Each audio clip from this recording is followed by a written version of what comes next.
Hey y'all, welcome in to Simply Blossoming Tarot. I'm Gigi and this is my channel. Today I'm throwing a curveball at you guys. I have been planning this and thinking about doing this, and finally I found the book that pushed me into doing this, okay? So hope you guys are well. This is going to be a book review video of The 7 Husbands of Evelyn Hugo by Taylor Jenkins Reid. Absolutely love this book, okay? I was inspired to do this. I've worked in libraries before. I've always been inspired by the librarians that I grew up around. I even have a signed book from one that she's passed since, but God rest her soul. But I just think they're so cool, and that was a career choice that I've thought about going that pathway or whatever. But I have always loved reading and books and all these things. But I took a step back as an adult because I felt that a lot of people, especially like in self-help, like I read self-help books, and I think that it kind of took away like my love of reading in a sense, because I love the fantasy and the whimsy and the story and being teleported to like another space, another place. I love the artistry of writing, and how it creates a mental film in your mind, and how you could be a one space, but it really takes you into air sign shit, okay? It really takes you until another space, like another time zone or whatever. And this book specifically took us to Hollywood, LA, 1950s, of a Hollywood starlet, which is like the Elizabeth Taylor, the Marilyn Monroes, right? And so originally I thought it was going to be along that lines, because it was like the 7 Husbands of Evelyn Hugo, like how Kim Kardashian, she's like, I feel like the new Marilyn or whatever. Elizabeth Taylor had a lot of husbands, all these things. And I absolutely love, I don't talk about Kim on here much, but I love Kim. I love the Kardashians. I think they're awesome. I know there's a lot that goes around them. But there's a lot of different opinions, but I just feel like I enjoy their show. They're funny. They're some hustlers. They're some boss bitches. Whether people think it was easy for them or not, I believe that everybody, started from somewhere, and they did have to put work in to become like who they are. It just wasn't all handed to them, right? Yes, it might have been easier for them compared to black folks, or other rich black folks, but at the same time, they did put the work in, right? In some sense of the word. But that's what this was giving or whatever, right?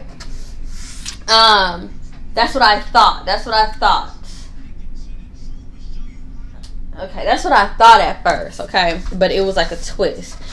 Y'all, this book is so good. If you have not read a book in a while, go read this, because you're going to go speeding through it. I read this, I want to say, in 4 days. And it's on the thick side, okay? It's such a well-written book, y'all.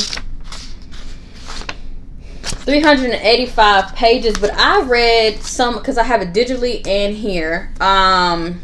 I read some on my, so the pages were kind of different, because of course this is a big old book, and on my phone is much smaller, so I was trying to like keep up with my pages, right?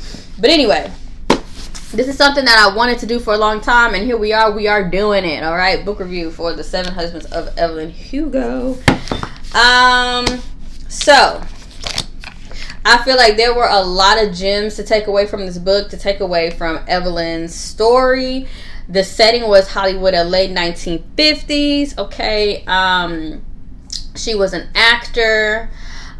She was Cuban. She knew how to speak Spanish. She grew up in New York, in really humble beginnings. Her father was abusive, an alcoholic, all these things. And she was like, and her mother was very loving, but her mother died when she was younger. But her mom's dream was to be an actor and to go off to Hollywood.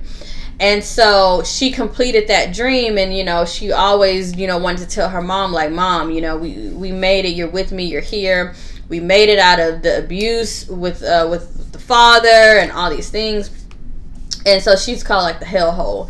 So she started showing up to this specific diner where she knew that actors would be and producers would be and agents would be. And the guy finally told her, he was like, because she would come in and like buy soda and be like sitting there all day, and he was like, look, you taking up space for somebody to come in and pay a meal. And he basically threw the pad at her and was like, look, you could be a waiter here if that's what you want to come here and hang around all day, you know.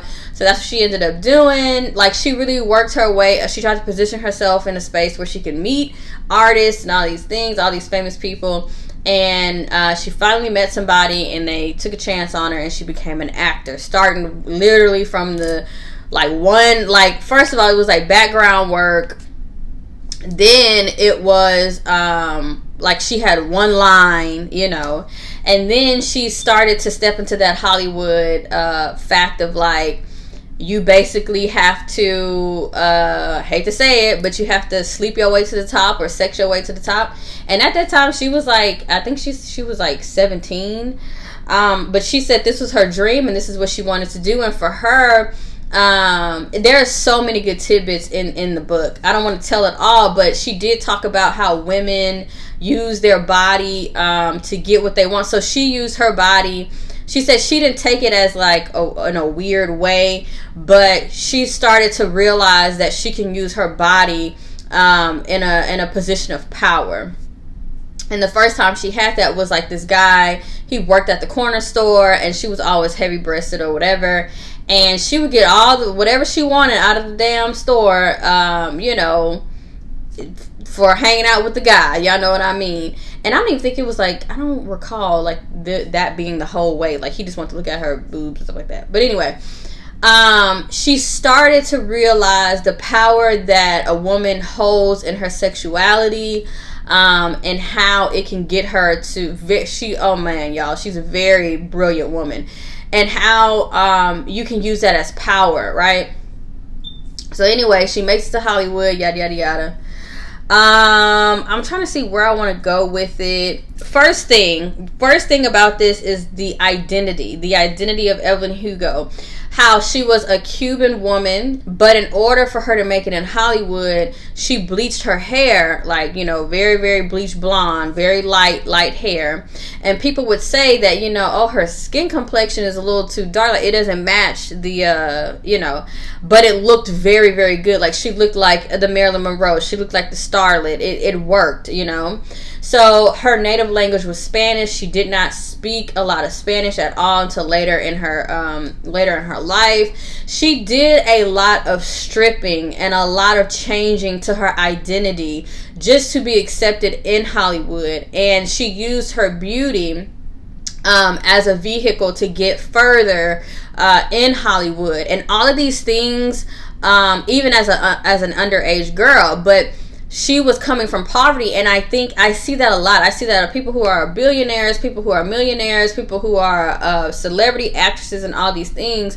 They come from not a middle class background for the most part. Some do, but they come from poverty. And I think that when you have that poverty wound, you want to continue to make money because you don't ever want to be broke again. You know, once your stomach been touching your back, that's something that you don't ever want. I feel like it's almost like a cruelty wound, almost like from the universe, like, but it's also a blessing, because I feel that people who are given things, people who have been well taken care of with their life, they don't have that hunger. Literally, they don't have the hunger, they don't have that ferociousness, they don't have that ambition. They may be ambitious, but it may not be to that point. And so remembering that, with your stomach touching your back and your hunger, remembering those days when you didn't have a pot to piss in and a window to throw it out of, or food on the table or whatever, it gives people that it's almost like insatious, right? drive to get money and to get more money and to get more money, greed if you want to say, but it's because it's out of a fear. It's like they're beyond scared straight financially, that they don't ever want to go back to that space. They don't ever want to be a few paychecks away from being homeless. They don't ever want to be dealing with that. They don't want their kids to deal with that, you know, because of the pain and the anguish that comes from the poverty wound. So she had that. She didn't care. She was like, I don't care, you know, if this is what I have to do to get this part, well, guess what, this is what I'm gonna do. So one of the producers, I think she was 17, he ate her out. She was like, fine, whatever. Got the next role, and then boom, everything else started taking off there. But it's crazy because right now, in our entertainment system, in our entertainment business, a lot of this is being exposed, and a lot of this is coming out, that this is how you work your way up to the top. You want the new Marvel superhero? Well, this is what you need to do. Da da da. Okay, and allegedly, because I don't know how all that is really playing out. I'm not a Hollywood starlet. I'm not in Hollywood. I don't want to be in Hollywood. I don't know any of that. Okay, so allegedly, but that's what's being reported. Okay.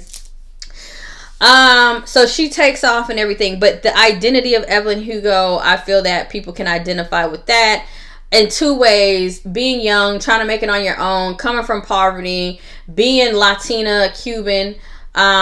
She basically whitewashed herself to go up the ladder. You know, she sacrificed her identity, who she was, to go up the ladder.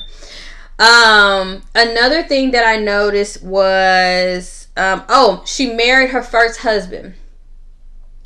He was not, she was still acting and trying to do her thing, right? So she married him just to be taken care of. Now, again, we're in the 1950s, so you have to remember that that's what women do. If you wasn't married, then you were, you know, a spinster, right? So, her mother was a choir girl off Broadway. She literally lived out her mother's dream, okay? Okay, let me see. So her first husband was named Don Adler, Goodman Don Adler, and she was underage. And wait, was it Don Adler? No, Don Adler. It was one of her husbands, but it was a husband before this one.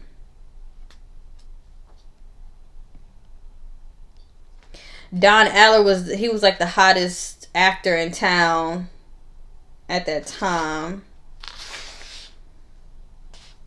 I'm trying to think of her first husband's name, but she married him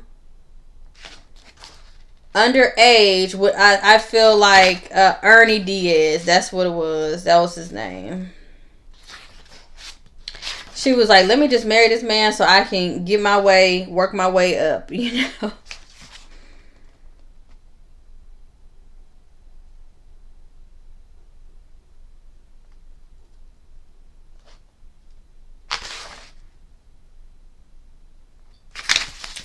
Yeah, she was from Hell's Kitchen. I'm trying to figure out. I think that was I can't remember. But the name exactly. But yeah, so she married the first guy to help her, whatever. And then once she met Don Adler and all that stuff, she basically got a divorce from the dude because her life was taken off then. That's what I'm saying. She was a woman and she knew her power as a woman. I feel like some women, they really don't know. They don't you have to be able to play a role, whether you're the woman, the wife, or whatever. You have to be able to play a role almost like dumbly or like in a stupid way, but you have to know your power, and you have to be smart, and you have to be brilliant, and you have to know how to calculate, and you have to know how to move, and you have to know your own brilliance and your own worth and your own value. Because the thing is, when you're underestimated, you can use that to your advantage. When someone thinks you're dumb, you can use that to your advantage. When smart people can play dumb, but dumb people can't play smart. You see what I'm saying? So anyway, I feel that people can connect to that. Even now in this society, I feel that a lot of people were going back because the economy is so bad. We're going back to people being in relationships for financial means, to have a certain foundation, and to just experience having kids and being a parent and being a father and all these things. It's not really like very romantic times, okay? But anyway, so all that comes into play, right? Every husband that she married, it was for a reason, okay? She had a motive there. There was an intention there, and it was a part of her her Hollywood image, okay?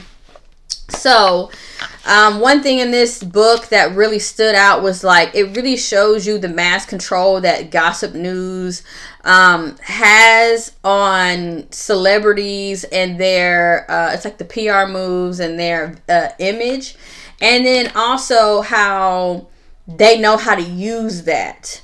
And they know how to create. You know how Kanye is always talking about the narrative, the narrative, the narrative. This book helped me understand more of that. Of that people will, and they care. They care about the likes. They care about the views. They care about the social media. They care about what you're saying about them. They care about all of that, whether you realize it or not, because that's their moneymaker. Their image. Their image is their moneymaker. And what's so crazy about this story is that her image was the total opposite of the life that she was really living, y'all. I was like, oh my god, y'all have to read it, okay? So that was a cool thing to realize, to understand that even now when we look at entertainment news and all this stuff, all of that shit is being manipulated. So for somebody's image, that it's not really what's being portrayed, and it's not really the truth, right? Let me see. How women have to be calculated to get ahead. How she changed her identity. All right, so I think here we go. Oh, the competition within women. So there was a scene where Evelyn, let me see. She had a breakout movie. It was Little Women. Little Women. This woman named Cecilia, which ended up being, okay, maybe I should wait for that ball drop, okay? Oh, I love that. Okay. Let me just, so she was in the movie Little Women, right? Everybody wanted to get the Oscar and all this new role and the Hollywood Star of the Year, whatever, Best Actor, all these things, right? So she is at a party in Hollywood with the group. At this point, she's married to he's like Hollywood royalty, right? And I'm telling you, every single marriage that she had, it was calculated. It was just for the everybody was getting some out of it. It was just for the look, the PR, the look of everything. So the girl she does an absolute bang up job in Little Women. She's the one who everybody knows is being vetted for Best Actor. Well, this is her homegirl, like for real. This is her homegirl. I'm just gonna go ahead and drop the ball. This was her homegirl / lover.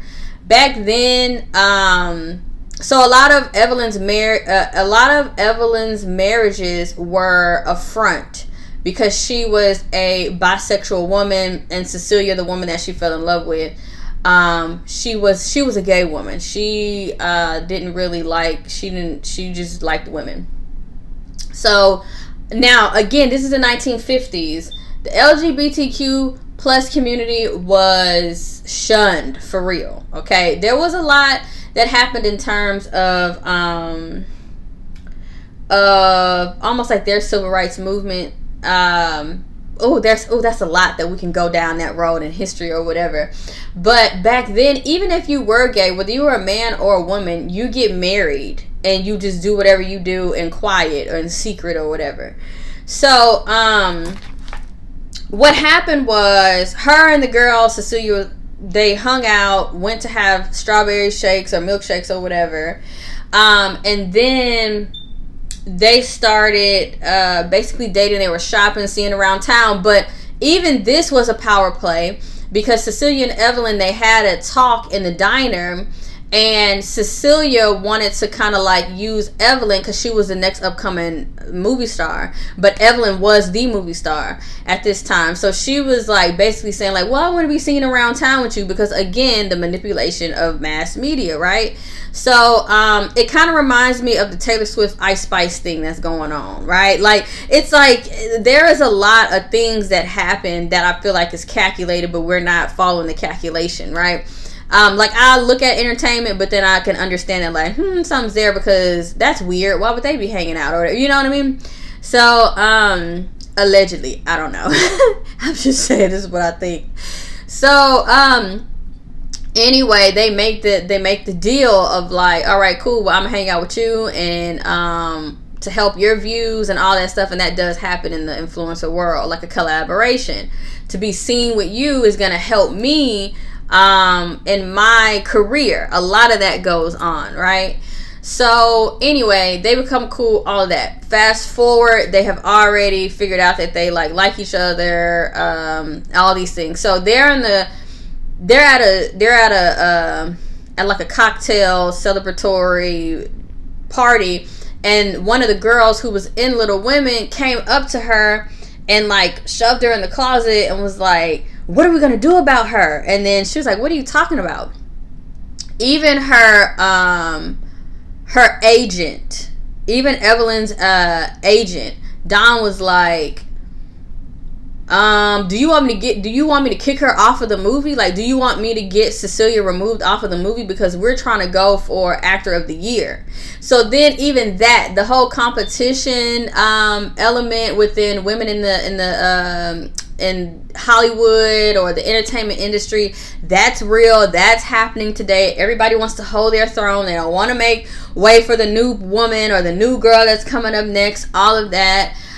It's very competitive. Oh, I'm gonna knock you out of the league. I'm gonna knock you out of the running, out of the race. I'm gonna try to stifle you. I'm gonna get you kicked out of the role, get you kicked out of the this, kicked out of the that, all of that. Well, Evelyn wasn't with it because she was in love with Cecilia already. So she was like, I'm not on that, like, whatever. And then that's another thing of like how love is so powerful, that when you love somebody, when you truly love somebody, it's not a power play there. It's not a control there. You just want to see them happy, and you just want to be able to witness them being happy. You know what I mean?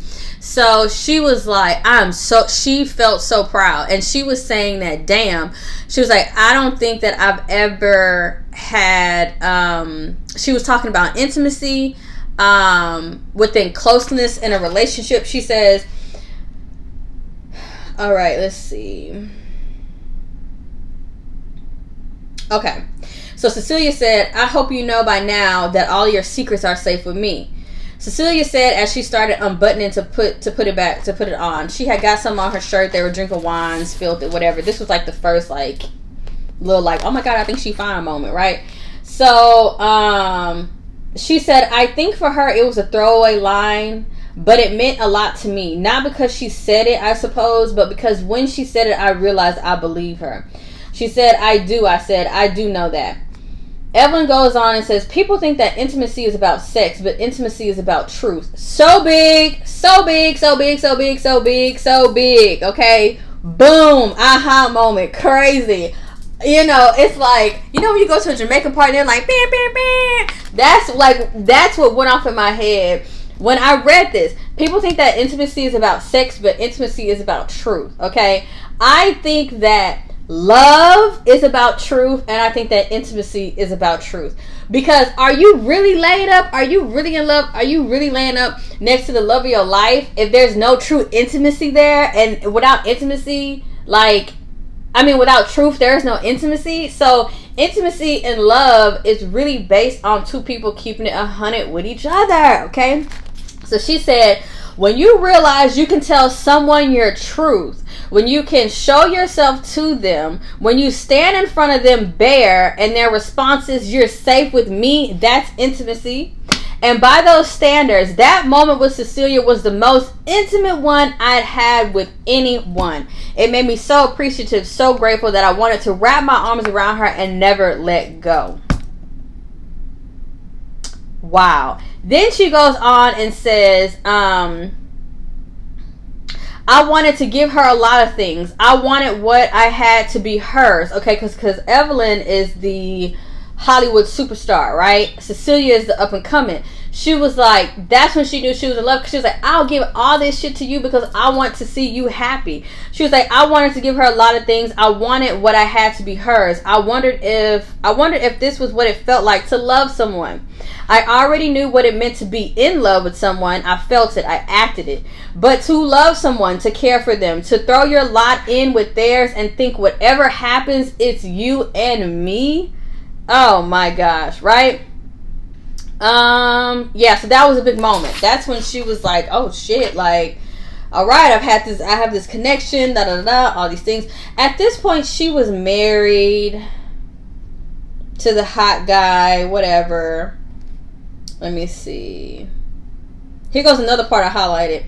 It says, because you might run to the tabloids to tell them about the miscarriage of your employers, but you'll definitely run to the tabloids and tell them about the miscarriage of people who just fire you. So this was a power play that Evelyn had. She was really smart. She knew how to work.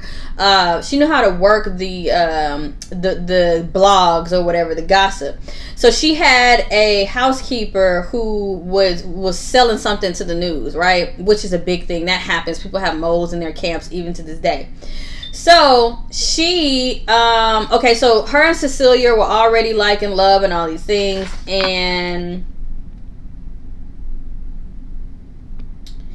there start to be rumors of like, let me see. Yeah, there start to be rumors of like, okay, she hanging out with her a little bit too much, like da.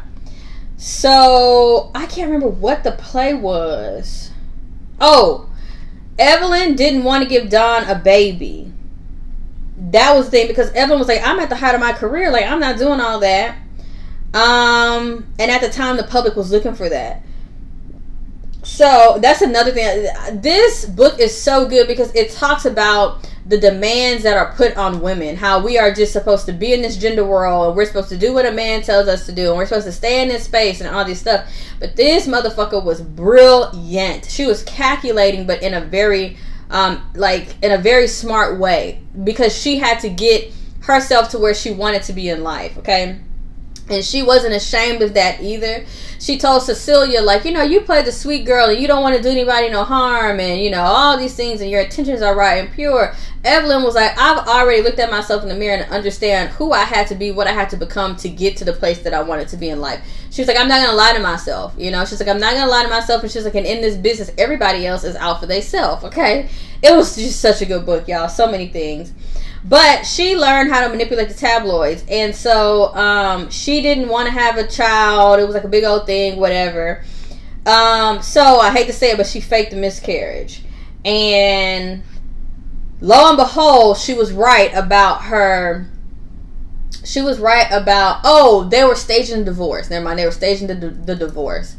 So the lady who was the housekeeper basically went to the blogs and told them, like, there was a miscarriage, Well, she used it as a power play because she wanted to be with Cecilia. Like, she wanted to change the narrative or whatever. And she did, okay? So, her and Cecilia got to continue to hang out, whatever, all this stuff. But, yeah. Let me see. There were so many good parts in this book, y'all. But the thing is that I highlighted some on my phone and some I highlighted. I like to do little clouds. I don't know if y'all can see that. Okay, but what else? This was a really good book just in terms of how the LGBTQ plus community has had to suffer in silence due to social norms. Like, oh man, in the 1950s it was crazy. But every man that she married was basically to protect the identity of her, to keep the public eye off of her and Cecilia. She even married one guy who was really like, so he was her best friend, but it came out in the wash that he was also gay, so they ended up marrying each other. They had a child, but he was with his partner and she was with her partner, and so it all worked out. The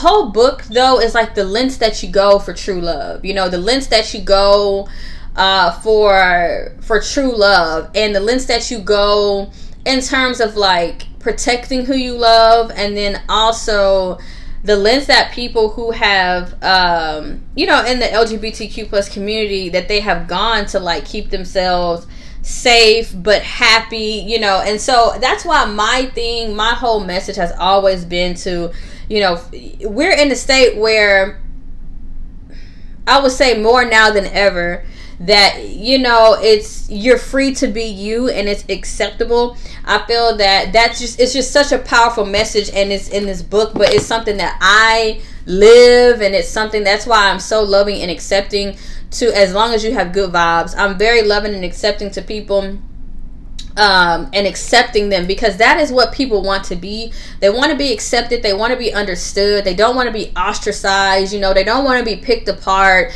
They want to be loved on, and they want to be in community. They don't want to feel left out. And again, the Aquarian community knows how it is to feel ostracized and to be left, because we're the weird ones and nobody likes us or whatever, or they're too weird, whatever.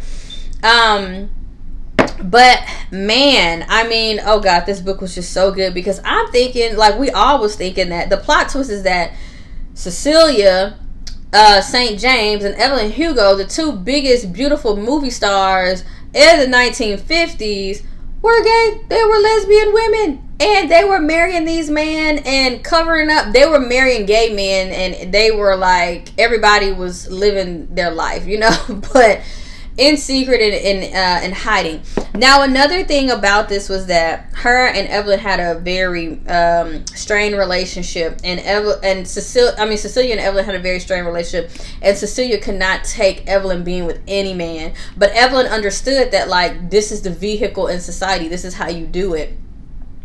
Cecilia wanted she was more of like the dreamer of just like, we can be free and she was like, no, we will lose our whole fucking careers. We'll lose every dime that we have. Cecilia was like, Evelyn was like, I came from fucking nothing. I was from Hell's Kitchen with an abusive father. She was like, I'm not going back, da da da. But they had gaps of years not being together. And they always made their way back to each other. But it was always because Cecilia felt that Evelyn wasn't choosing her, and she didn't want to be like seen with her and all these things, and it just wasn't that, it wasn't that. She couldn't take that Evelyn had to be with this guy or have sex with this guy to get this part or to do this. She got mad about a sex scene too, but Evelyn was like, this is something that I want to express in my artistry, because she really wasn't to her acting at the time, and she was like, I want people to look at the screen and know that a woman wants to be wanted. We want to be pleased. We want to be passionate and all that, and that to take away from the energy of that, oh, little housewife, cutesy, you just do everything that you're supposed to do. Like it was like a sexual revolution or a reckoning of, like, to men, to everybody who watched it, that this is how, like, a woman wants to be pleased, right? And in the whole screenplay of the movie, it was about a woman who was with a man, but her and he was French. I think it was a new wave French movie that they were working on. It was French because the French were open to nudity. Even, like, if you go into the history of film, the French have always been open to nudity, and they are more open with how, like, with being expressive with friends and sexually and all that stuff. So sex and art go hand in hand, okay? Sex, desire, art, playing, pleasure, all that, it goes hand in hand with art. But anyway, so she, as an artist, was like, she was the first one to do this in the setting here. The first Hollywood starlet to have a sex scene, or she was the first one to show herself nude, like top up, whatever. But she had already did that. And this was later on in her career. She was working with a French producer, which she ended up marrying later on. And she had a lot of thoughts about him and how men will marry you for the facade, for the fantasy, right? But anyway, she was trying to tell Cecilia, like, this. First, she tried to go to her and act like she was giving permission. Then she said, damn, I can't lie to her. She was like, I already did it. I already did the sex scene. So they, girl, child, broke up and wasn't together for years. But she said that was something that she wanted to do in her career and her passion. And at that time, she felt like she was the only woman who can open up this narrative for women at the time. That women too, yeah, we want to orgasm, we want to be pleased, we want to feel passion, you know what I'm saying? And how important that was to be shown, right? The French were more open to it, as they always are, and then it later on trickled down to American film. I mean, this is just it's so many points, y'all. It's so many points. But what I loved is how she used, okay, you know how they say, or Marilyn said, this is a man's world, but I can be a woman in it. This is what this whole book is about. It's about being a woman, but sitting in your power. Your sexuality is power. Your image is power. Like, all of that is power. Be a brilliant woman, you know? Be able to play chess. Be able to play chess within the societal norms, and to learn how to play into the narratives of what a woman is. Oh, weak, docile. Oh, at home, whatever. But the whole time you're like calculating and building your own empire. Like, oh my God. As an Aquarius woman, I was like, yes, Evelyn. Yes.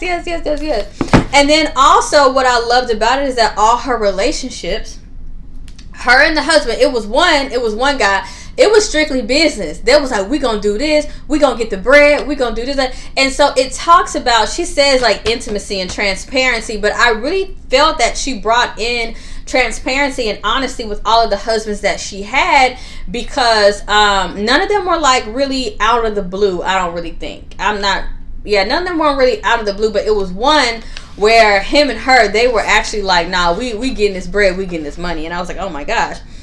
And in that marriage, they did not have sex. He tried her, you know, here and there. It was one marriage she did deal with domestic violence and abuse. I mean, it literally tells the story of like how fucking hard it is for women to go from like living in a hellhole to having everything, right? But here's the catch. So as Evelyn gets older, because she has a daughter and everything, her daughter dies before her of breast cancer, okay? And she was like, oh my God, what the fuck, you know?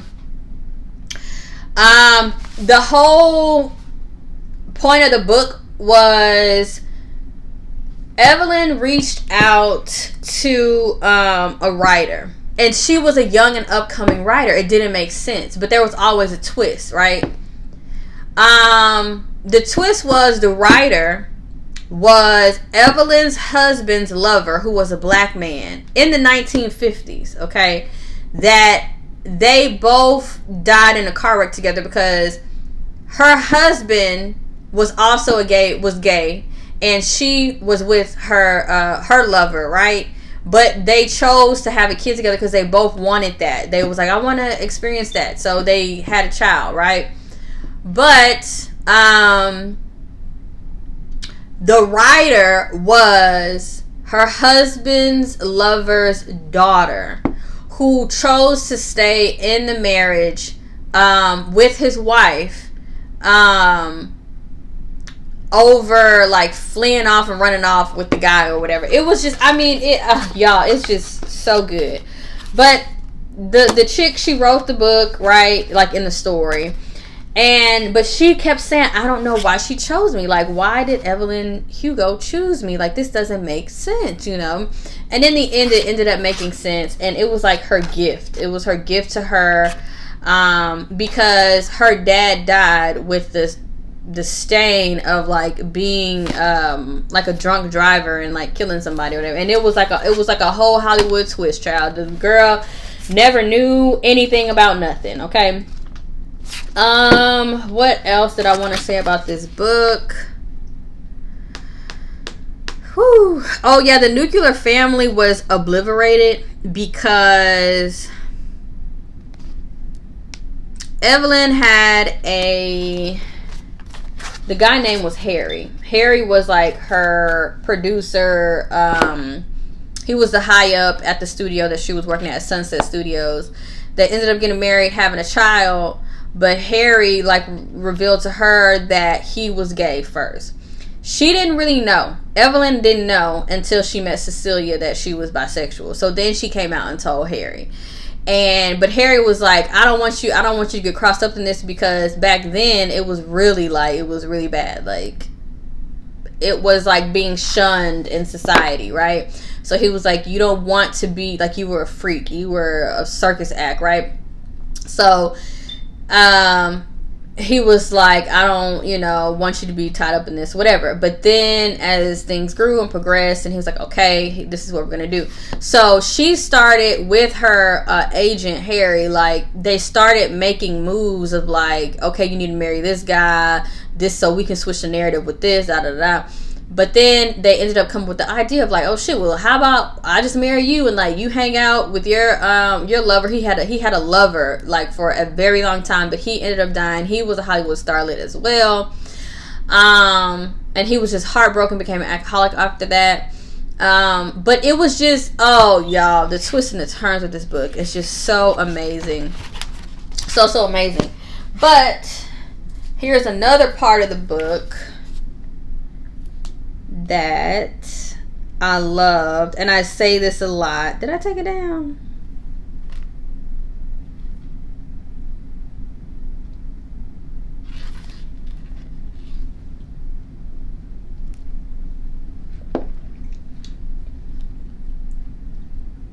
Yeah, that Trader Joe's coffee is so good.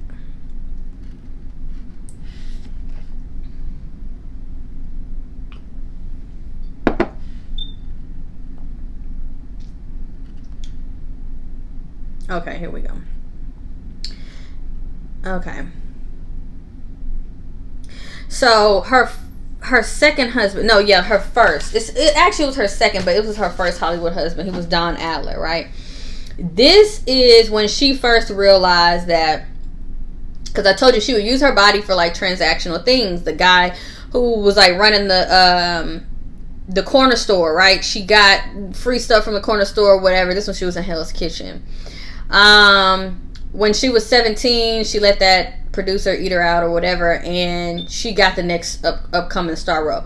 So she was like, I didn't really enjoy it much, So this husband, Don Adler, was the guy who ignited, and it was crazy because they had divorced and everything, all of that. Later on, this was the guy she ended up doing the hot, passionate, famous sex scene, and it was art for both of them, but she was like, she turned that back on because he was the first guy who ignited like the passion in her, and that it just wasn't like, oh well, whatever. Like, all her sexual pursuits were like, okay, I'm getting what I'm get out of it. It was a power play, right? So it says, she said, I blame pheromones ultimately, that and the fact that at least at first Don Adler treated me like a person. There are people who see a beautiful flower and rush over to pick it. They want to hold it in their hands. They want to own it. They want the flower's beauty to be theirs, to be within their possession and their control. Don wasn't like that, at least not at first. Don was happy to be near the flower, to look at the flower, to appreciate the flower simply being. That's something that I live by. Y'all have heard me say this on the channel, and this was just like, oh my god, this book is kicking out shit that like I know, but maybe I was drawn to that book for a reason. I don't know, but it was the gown. I was like, oh my god, emerald gold gown, okay, whatever, let's see what is it about.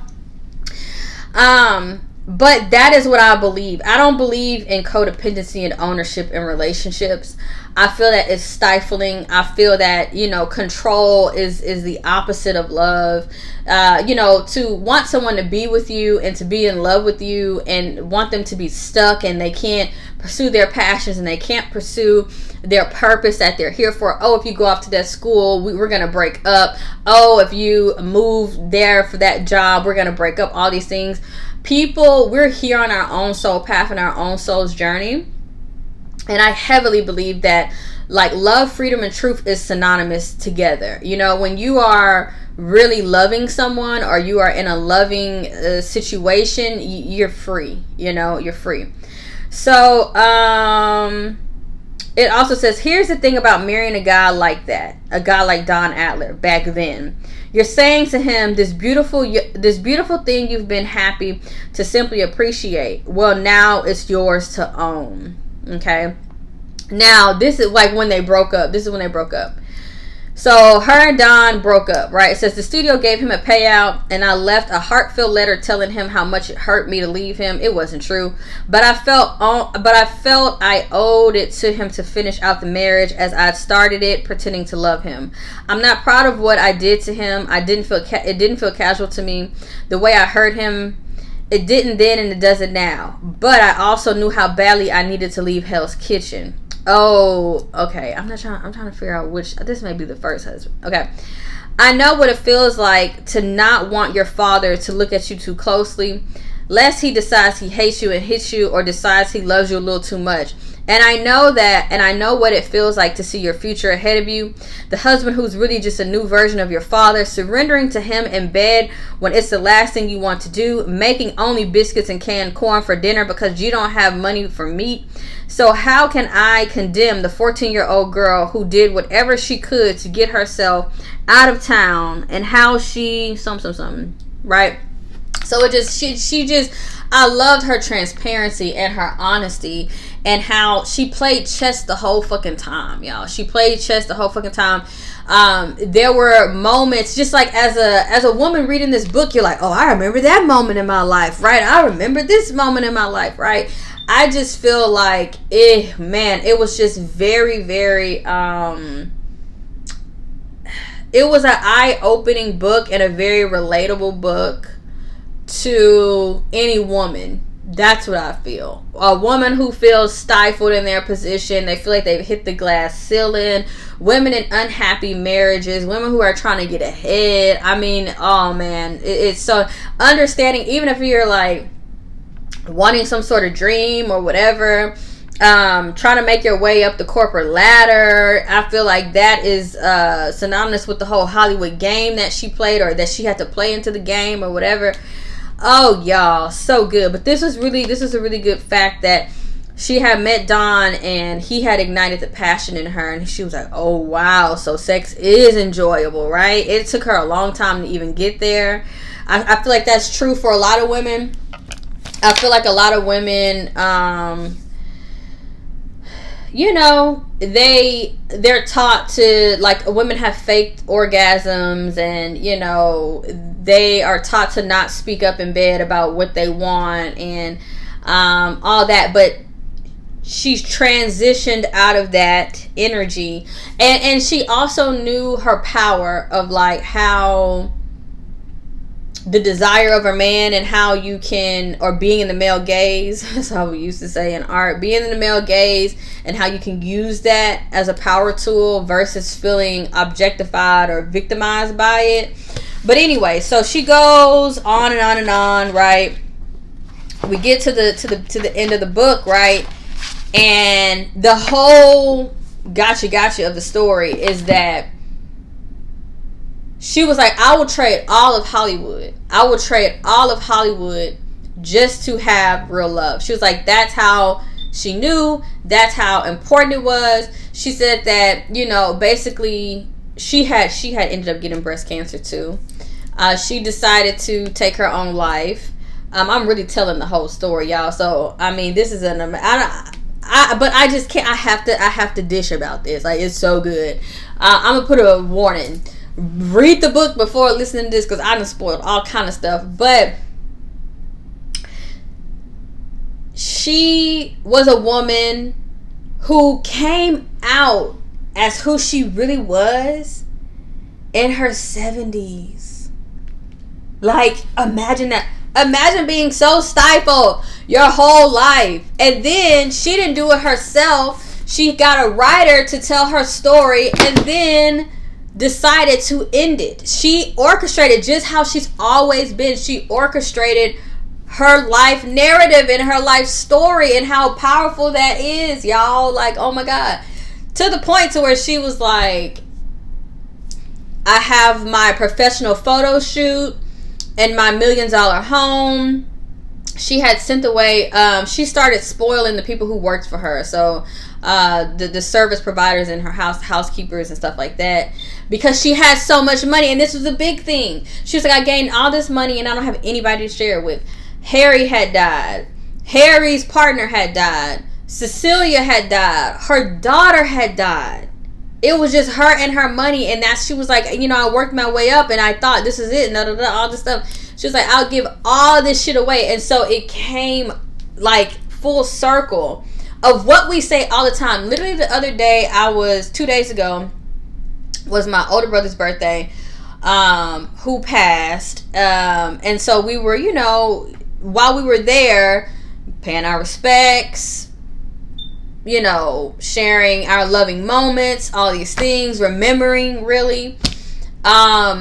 We went over to my grandparents, my aunt, my other brother, we just roamed, right? And while I was there, I was like, bro, you work all your life. You worry about money so much. We worry about money so much just to be put in a hole in the ground and for other people to take it and use it, right? So the thing is generational wealth. Yes, I get that. My grandfather left generational wealth. He left a black-owned business and his home. And yes, that is how you get ahead bloodline wise. But I thought to myself that there has to be a balance. There has to be a balance of I'm taking care of myself, I'm leaving things behind, but there has to be a balance of making sure you're not self-sacrificing for the money, the material, the things, the cars, the homes, and all these things, when all they're gonna do. This is another thing. I like watching deserted mansion videos on YouTube. $1 million mansions just sitting there, crumbling to pieces, crumbling to dust. Even when you watch people's Jordan stories, people who are Jordan enthusiast sneakerheads, well, after a while the shoes start to dry rot at the bottom of the shoe. So they say make sure you wear your shoes and take care of them, whatever. All this material shit is really what's fake. What is real, and that's what this book mimics. What is real is the moments that you're spending with people that you love. If you don't love them, why are you around them? I hate to say that, but if they don't spark you in some sort of way, if they're not a positive force in your life, why are you there, right? A lot of people deal with mental illness and depression and things of that nature, but I think that they deal with it because they're in a sick environment. You see what I'm saying? Where people are in that energy, there's an energetic sickness, a low vibrational energy, because they're not living in their true authenticity. They're not living in their true energy, right? They're not doing things. I'll just say this, for example. There's a lot of kids who go out to Dartmouth, Harvard, all these Ivy League schools, right? And Ivy League schools have the highest suicide rate, okay? The reason being is that a lot of them are very, very pushed and forced by their parents to overachieve, to do this, to do that, to carry the whole bloodline on their back, to this and that. It's very stressful, on top of learning very complicated topics that your brain is already trying to, learn and take and all these things and stretch. And then you have stress on top of that. It's too much stress of the mind. But the thing is that a lot of them were like, I really wanted to start a tech startup with my friends, with my homies, or I really wanted to be a painter or be a this or be a that. And I think that we have to start to realize that the money isn't worth it. It's not worth the sacrifice of joy and love and all of that energy, all of that positive energy, that high vibrating energy adds to your life. And all of the, I don't want to be around this person. I got to be around them again. I got to work with this toxic ass boss. I got to deal with this bitching ass husband, this bitching ass wife, because we got this house together, and oh my god, like, we built it, like, whatever. Oh, I don't want to be around this toxic family member, or what, I have to deal with this. Oh, I got to deal with that. And it's like, no, you're just not in your power. You're not operating in your power. And so I feel like that's another thing that this book talks about. Evelyn wasn't in her power. Even though she seemed to be a powerful woman, a calculated woman, an intelligent, brilliant woman, in terms of she knew how to map out a plan to get to where she wanted to go. But she didn't realize until the end of the story that the play and the plan actually played her, because she came up short-handed. She had all the money in the world with nobody to share it with. So, oh, such a beautiful story, y'all. But not only that, she gave up her identity. As she got older, she started speaking Spanish more and all that. She chose to go blonde. She chose to speak English. She chose to be presented as what would be accepted to the American gaze, right? She couldn't really tell anybody who she was. She had to protect her and Cecilia, and because of that, it really put a strain in their relationship. Okay, there was a time where she saw a gay protest going on in the street, and because she was in New York at this time, and she said, you know, she wanted to go down there and she wanted to rally and she wanted to help, but because she had all this fame, she couldn't do that. So she would donate a lot of money to gay organizations to help the community in a silent way, because she was stifled. I mean, y'all, this book, look, okay, she had to marry certain men to get certain men who were physically and emotionally abusive, okay, even abused her on the damn premises of Sunset Studios, right, at work. She had to deal with drunks. She had to deal with being objectified by men. She had to deal with all of these things, y'all, just to get the money. But that's what Cecilia would say about her. No, you love the fame and you love the money and all of these things. And when she got older and wiser, she realized, she was like, I have all this money and nobody to spend it on or with.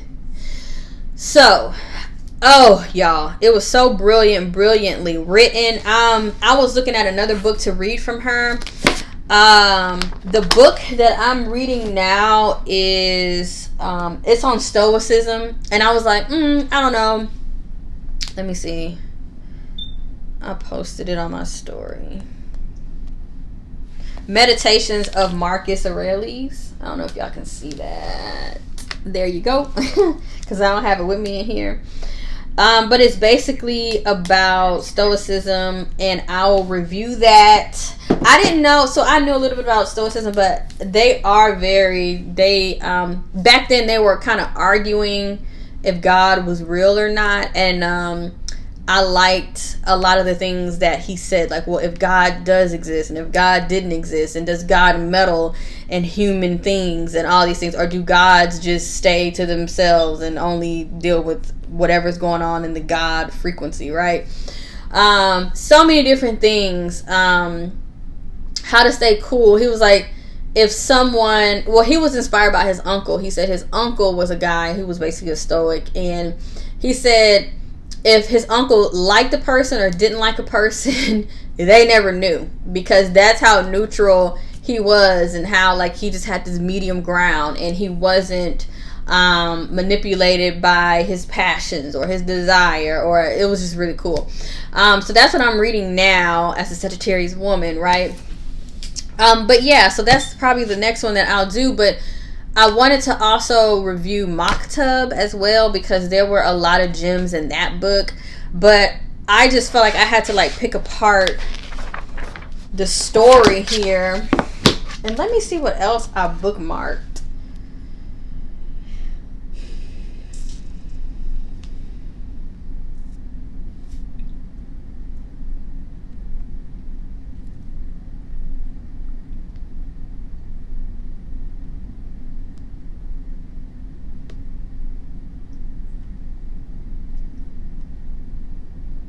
Okay, let me see.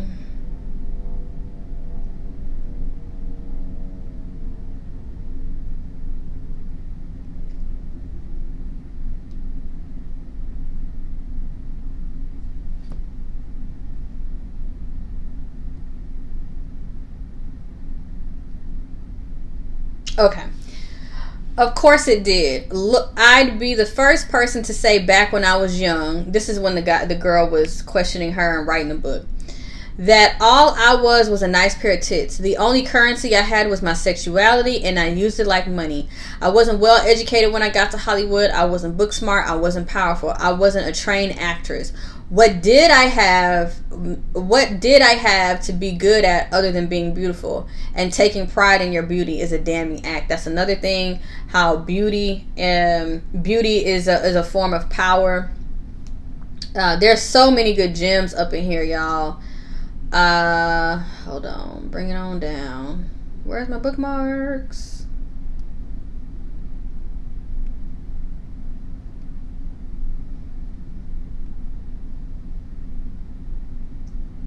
Oh, here was one. This was the guy. She was with Rex. Okay, this was the guy that they literally. This was a manufactured Hollywood marriage. For the next 2.5 years, Rex and I stayed married, living in a house in the hills, developing and shooting movies at Paramount. We were staffed up with an entire team of people by that point, a pair of agents, a publicist, lawyers, and a business manager for each of us, as well as 2 on-set assistants in our staff at the house, including Louisa. We woke up every day in our separate beds, got ready on opposite sides of the house, and then got into the same car and drove to the set together, holding hands the moment we drove into the lot. We worked all day and then drove home together, at which point we'd split up again for our own evening plans. Mine were often with Harry or a few Paramount stars I had taken a liking to, or I went out on a date with someone I trusted to keep a secret. During my marriage to Rex, I never met anyone I felt desperate to see again. Sure, I had so this was the marriage when her and Cecilia had really broke up for good. But yeah, she was just she kind of enjoyed that because she was there was no faking, there was no, everybody knew, what was going on. They were married on set and that was it, let me see.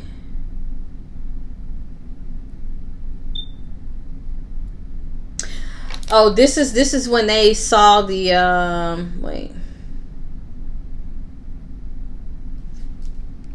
Okay, yeah, so this is when they saw the gay protest happening. John nodded. I'll call Peter. He'll know how to fund them. He'll know who needs resources. We should have been doing this all along, Harry said. So let's just do it from now on. No matter what happens tonight, no matter what course this fight takes, let's just decide here and now that our job is to fund. I'm in, I said. Yeah, John nodded, of course. Okay, Cecilia said. If you're sure that's the way we can do the most good, it is, Harry said. I'm sure of it. We started filtering money privately that day, and I've continued to do so the rest of my life. In the pursuit of a great cause, I think people can be of service. Love this part. I think people can be of service in a number of different ways. I always felt that my ways was to make a lot of money and then channel it to the groups that needed it. It's a bit self-serving, that logic, I know that, but because of who I was, because of the sacrifices I made to hide parts of myself, I was able to give more money than most people ever see in their entire lifetime, and I am proud of that. But it does not mean I wasn't conflicted, and of course, a lot of time I knew it was imperative that I hide, and yet I did not believe I should have to. But accepting that something is true isn't the same as thinking that it is just. So it says Cecilia went on. She won her Oscar in 1970. All these things, and so I believe that too. I believe that sometimes you're in a position where. And I feel like everybody is in their own bubble or on their own path, in their own energy, that everybody is developing and living in their own frequency. And sometimes it's not the right move. Yeah, you want to help, but in what way? You have to be able to figure out what is the best way that I can help, right?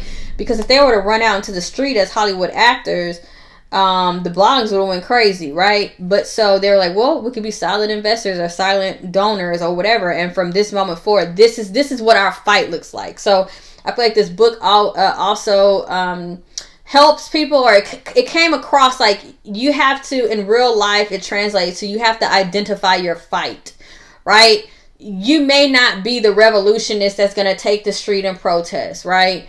You may not be the silent thunder, right?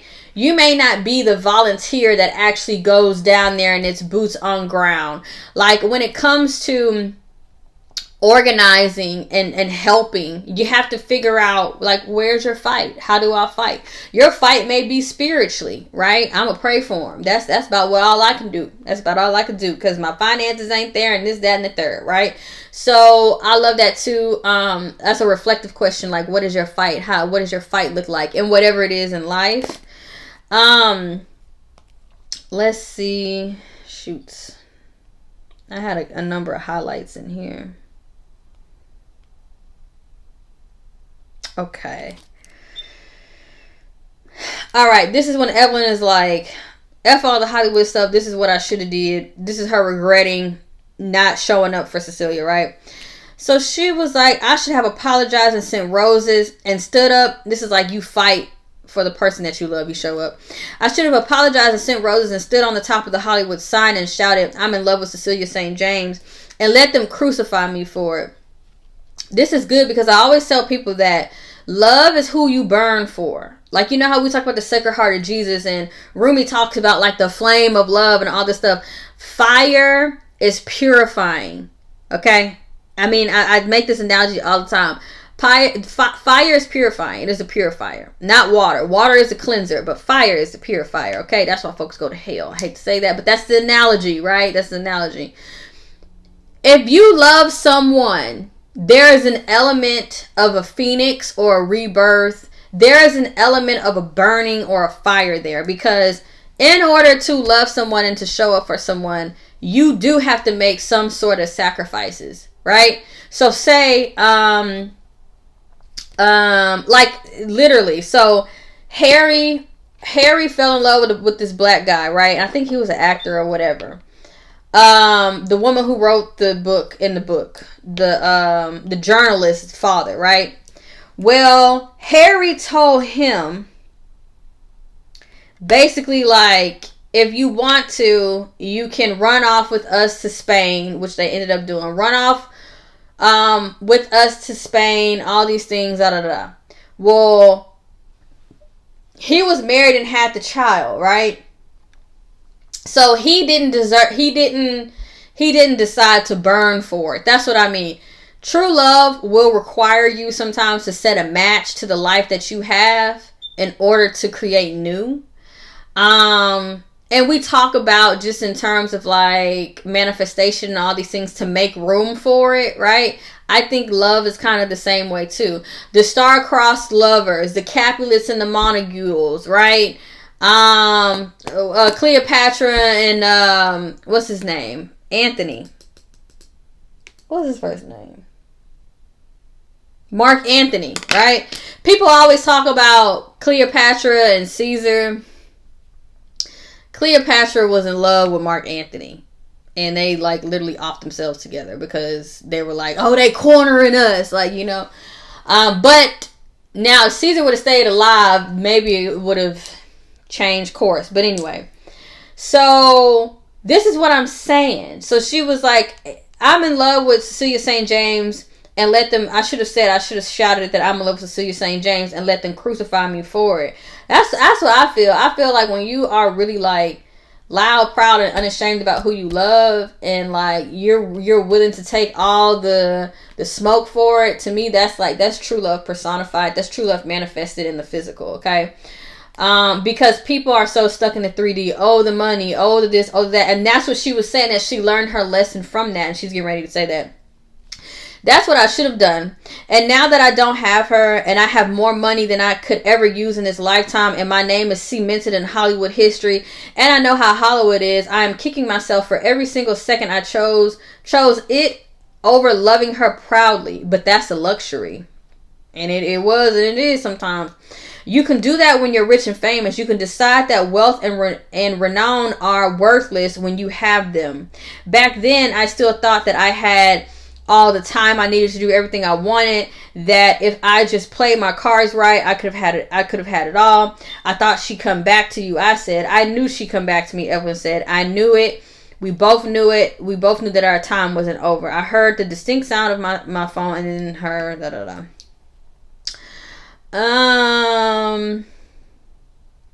Let's see. So she was just talking about, yeah, how all this was at stake and all this stuff. Here, I want to get into like maybe some of the last pages.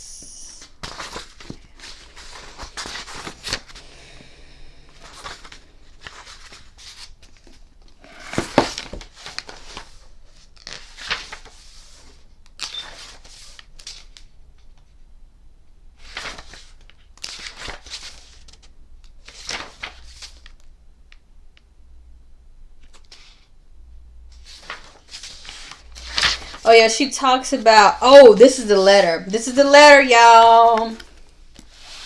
This is the letter from James. James was the guy that Harry fell in love with. James was the writer in the book, her father, okay, who she thought was like driving drunk and killed somebody, okay. So it says, Dear Harry, I love you. I love you in the way that I never thought possible. I have spent so much of my life thinking that this type of love was a myth. And now here it is, so real I can touch it, and I finally understand what the Beatles were singing about all these years.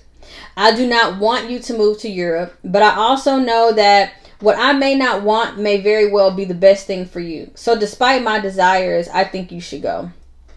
I cannot and will not be able to give you the life you are dreaming of here in Los Angeles. I cannot marry Cecilia St. James. So they would marry somebody who knew, like a woman who knew that they were gay or homosexual, so everything will be fine, like within the public, right? So although I do agree with you that she is a stunningly beautiful woman, and if I'm being honest, I did nurse a small crush on her in a royal wedding, but the fact remains that though I have never loved my wife the way I love you, I will never leave her. I love my family too much to fracture us for even a moment of time. My daughter, whom I desperately hope you can one day meet, is my reason for living. And I know that she is the happiest with me and her mom. I know that she will live her best life only if I stay where I am. Angela is perhaps not the love of my life. I know that now that I've felt real passion. And I think sometimes it's like that. And this is what I talk about. I know this is a book and everything, but in the esoteric or spiritual nature, we talk about a life partner.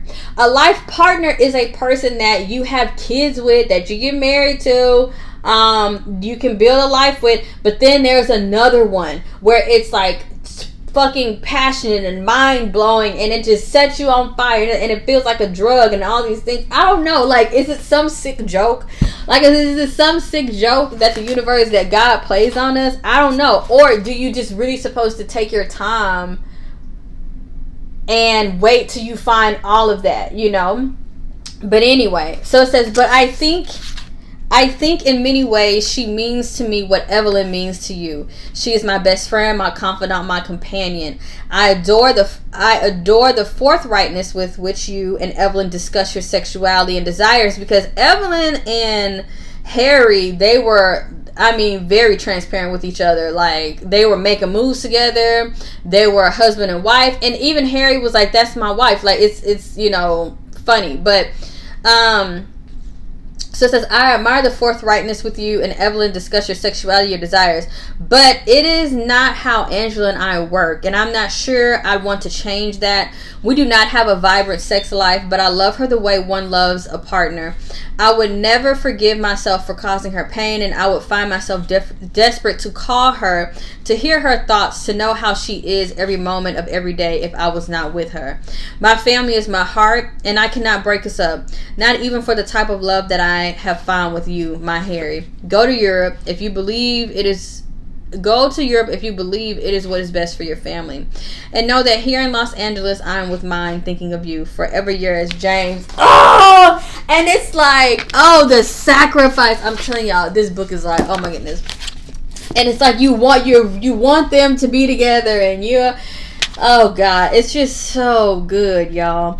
But she gave his daughter the letter. Evelyn gave Harry's daughter this letter.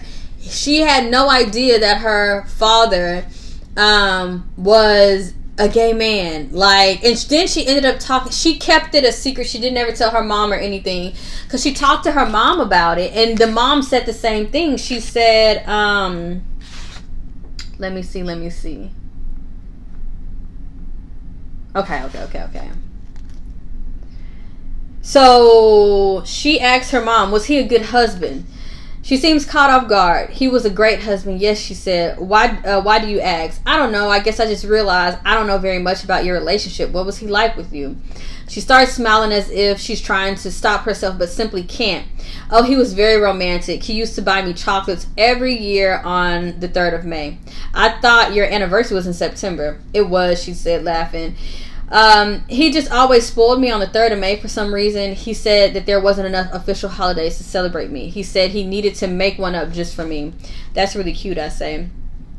Our driver pulls out into the highway, and he used to write the most beautiful letters, she says. Really lovely, with poems in them about how pretty he thought I was, which was silly because I was never pretty. Of course you were, I say. No, she says. Her voice mattered in a very matter of fact. I really wasn't, but boy did he make me feel like I was Miss America. I laughed. It sounds like a pretty passionate marriage. See, she's fishing here in her parents' marriage. My mom is quiet and then says, no, patting my hand. I don't know if I would say passionate. We just really liked each other. It was almost as if when I met him, I met this other side of myself. Someone who understood me and made me feel safe. It was passionate, really. I mean, it wasn't really passionate. It was never about ripping each other's clothes off. We just knew we could be happy together. We knew we could raise a child. We also knew it wouldn't be easy, that our parents wouldn't like it, because this was a mix. This was also, oh Lord, this was an interracial marriage. Her father was black, her mother was white, okay? We also knew it wouldn't be easy and that our parents wouldn't like it, but in a lot of ways, it just brought us closer, us against the world, sort of. I have a theory on that. I feel like relationships that are like that people don't want them to be together, they stay together just for the fighting aspect, you know, to prove people wrong. Okay, I know it's not popular to say. I know everybody's looking for some sexy marriage nowadays, but I was really happy with your father. I really loved having someone look out for me, having someone to look out for, having someone to share my days with. I always found him so fascinating. All of my opinions, his talent. We could have a conversation about almost anything for hours on end. We used to stay up late even when you were a toddler, just talking. He was my best friend. Is that why you never remarried? My mom considers the question. You know, it's funny talking about passion.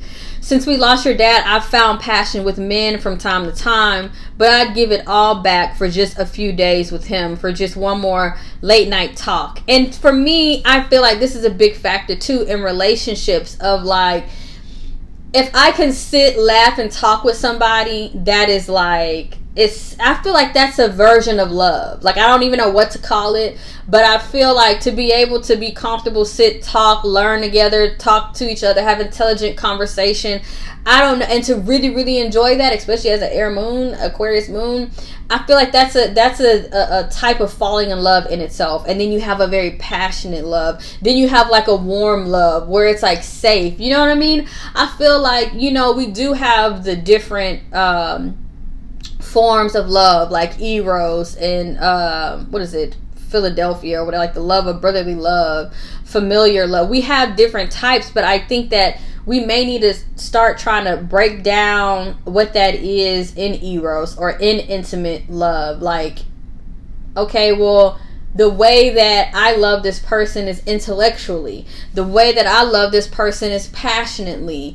The way that I love this person is, I don't know how that would be, but in an earth element way. I love that we can build together. Like in a business sense or whatever. Like, you know what I mean? I think that there are different little versions of love within love, right? So passion never mattered very much to me, but that type of intimacy that we had, that was what I cherished. And I think that people who find passion and the mental connection and the spiritual connection, and they find it all in one person, oh my gosh, like chef's kiss, right? Oh my God. Because I feel like you can be with somebody, but they don't hit all the marks. But I feel that some people settle. They settle and they're like, okay, well, I can build a life with you. I can do this, whatever. Okay, you know, all right. But then later on, you start to see, or the passion fizzles, it goes in and out. You know, man, whew. I mean, this book is so beautiful. So let me see. Okay.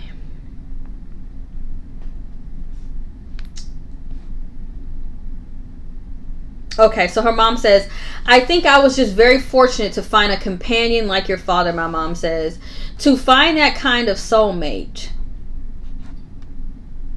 When you dig just the tiniest bit beneath the surface, everyone's love life is original and interesting and nuanced and defies any easy definition. And maybe one day I'll find someone I love the way Evelyn loves Cecilia. Or maybe I might just find someone I love the way that my parents loved each other. Knowing to look for it, knowing there are all different types of great loves out there is enough for me now. I love that. There's still much I don't know about my father. Maybe he was gay. Maybe he saw himself as straight but in love with one man. Maybe he was bisexual. Or a host of other worlds. But it really doesn't matter. That's the thing. He loved me and he loved my mom, and nothing I could learn about him now changes that, any of it. And I think that's a beautiful thing too, for people who this is a reality for them, and to be afraid of like maybe what your sibling is going to think, or what your daughter may think, or what your son may think, or your parent, or whatever it is.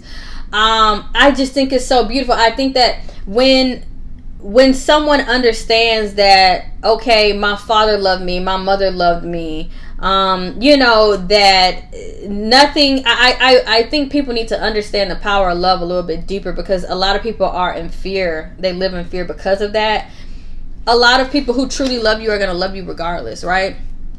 So as a daughter, she said that he loved me and he loved my mom, and nothing I could learn about him now changes that, any of it.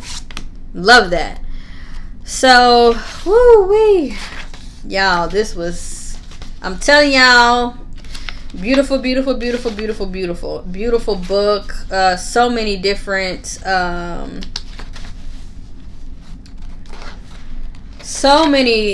little tidbits up in here, y'all. Woo. Let me see what I did. Okay,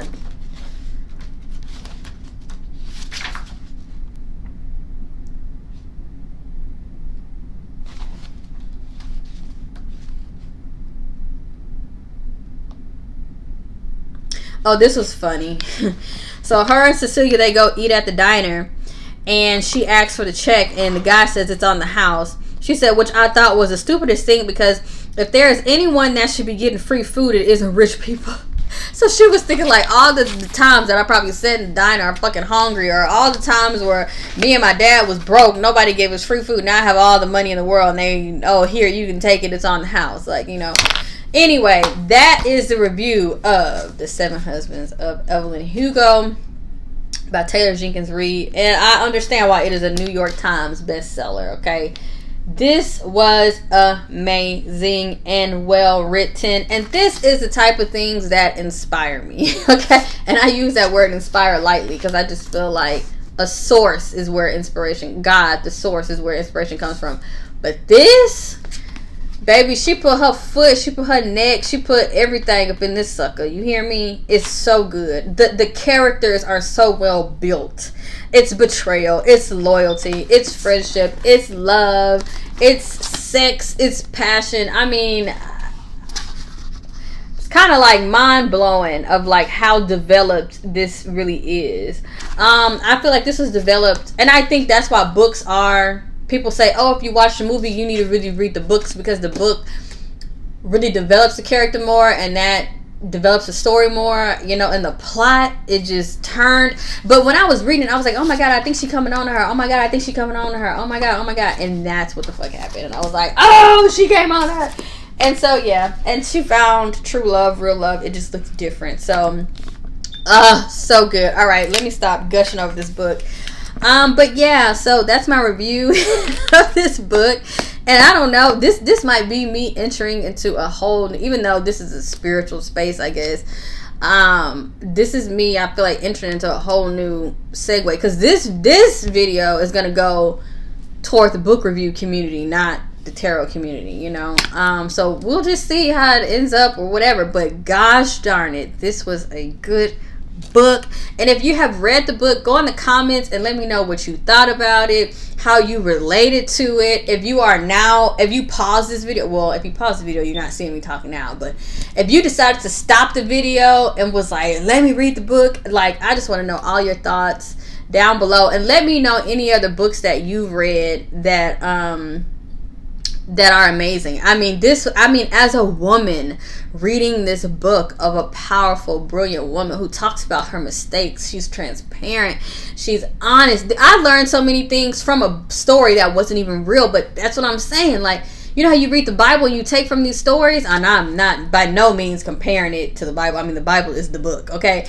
But it's just the characters and how you can see yourself in them, or it's all about self-introspection. I feel like reading books and things like that for me is about introspection and wisdom too. I just love it. Like, you know how back in the day, they used to have like the shaman or the medicine woman or the wise woman or the wise man in the community, and they would tell stories. They were orators, right? Or orators. They would tell stories and the kids would learn the lesson from the story. It's the same thing, like ancient African proverbs or whatever, right?